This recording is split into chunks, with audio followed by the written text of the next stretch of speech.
Hey YouTube faithful, Heavenly Prepper here. The title of this video is When Your Life Depends on It. And I have a couple questions for the audience today because this is a pertinent issue that I know a lot of guys are just just stacking silver, stacking some gold, but they're not making a lot of preps because they don't want to be saddled with that whole prepping community and the negative connotations therein for whatever reason. Even though back in the old days in the States, if you were resilient, if you were prepared for anything, that meant you were above your peers, so to speak. That was well, let's say the Boy Scout motto: "Be prepared." And it wasn't frowned upon. But these days, anyone who's looked at as prepared is, for some way, shape, or form, labeled some kind of radical or wacko or lunatic or whatever the adjective of the day. But let's talk rationally about this. And so I've created this my own little Pascal's wager here. And what I'm going to do is reveal how this all works out. Whether you're prepared or not prepared.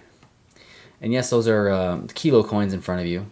3 lunar series there, 1 colored dragon.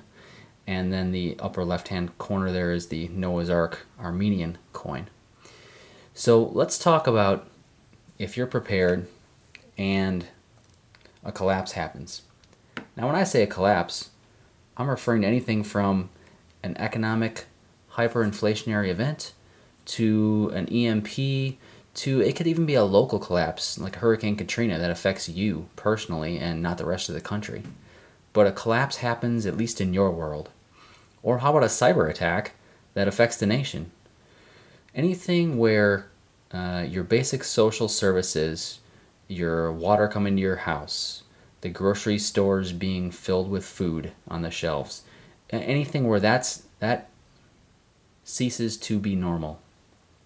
Okay, so if the collapse happens and you're prepared, well, congratulations, you're ready and prepared to weather the storm. You will be one of the few, and your family will thank you when that time occurs. So what happens if the collapse happens? Like I said, could be anything, and you're not prepared. Well, you're going to be in a position of panic, chaos, and fear. And if you're the head of your household, your family's going to look to you for solutions. And what are you going to have for them? Hopefully you have a few days of food in your pantries, but the basic necessity is water. And if you don't have access to water, and you're depending on the city water or another source, and you don't have clean filtered water readily available, you're going to be in a world of hurt. You need some stored water. Okay, let's look at what happens if nothing happens. There's no collapse, and you've decided to prepare. Well, I'm going to call that a minimal loss, and I put loss in quotations there because what are you really losing? So let's say you have 3 to 6 months of stored food. Well, if you lose your job, you don't have to worry about buying food, right? You got 3 to 6 months. If nothing happens and there's no collapse, well, then you're just prepared. What have you really lost? The ability to buy the next nicer model of car, a new car instead of a used car? I mean, I'm not talking going out and spending 40 grand on preps here. A person can be prepped with under $2,000 for at least 3 months when it comes to food, water, and some basic necessities, okay? So the minimal loss there, and again, loss is in quotations. So nothing happens and you're not prepared. Well, in that instance, you can call it a minimal gain because you didn't, quote unquote, waste money on preparedness, and so you were able to go buy that new iPad with that money. Whatever. So the thing you need to ask yourself is, what are the odds of that economic collapse happening? What are the odds that an EMP event or a cyber attack on the nation or an inflationary situation occurs? I mean, is it small? Is it nil? Is it nothing? Or is it a possibility? Something to think about. Now, again, what was the title of this video? When your life depends on it. Preparedness is one thing, but here at Heavenly Prepper, we're going to go above and beyond that, okay? this is a Pascal's wager, so we're going to take it to the next level. And we're going to talk about belief or unbelief or disbelief in God. Okay? Belief in a higher power. Because this is an extension of preparedness. Because while you may be prepared for a collapse in your earthly body, what are you prepared for once you die? And guess what, folks? That's not an if, because every one of us is going to go through that. This isn't an experiment where you get to observe from the outside. Everybody's a participant in this little game we call life. So you make a choice whether you decide to choose or not. And if you decide not to choose, well, again, that's a choice you're making. Okay? So let's look at these categories. Either God exists or God does not exist. And you either have a belief in God or disbelief in God. Again, this goes back to Pascal. And it's why I like this is because many times atheists, agnostics will use the argument of rationality. It's rational that I don't believe in God because of X, Y, or Z, or they're the smart person because they're a skeptic. Well, Pascal argued from the opposite. He argued that the only rational, logical conclusion is to believe in God, and here's why. So, let's say you believe in God, and God exists. You have potential for infinite gain. That's right, infinite gain. If God exists and you don't believe, there's potential there for infinite loss. If God does not exist, yet you believe in God, you have a finite loss. And again, I put loss there in quotations. I'll just go back to the Christian ethic. If you believe in God but there's no God, okay, well then you lost out on what? Living a more sinful life? Living less generously? Living without giving money to the church? Okay, I guess you can call that a loss. But I would argue from the perspective of even if there no God exists and you led a good Christian life, you probably gained a little bit instead of lost anything, even if there's no God. And if God does not exist, and you don't believe in God, so you're quote-unquote correct, that's a finite gain. What are you gaining from that? The ability to lead a more sinful and guilt-free lifestyle? Perhaps.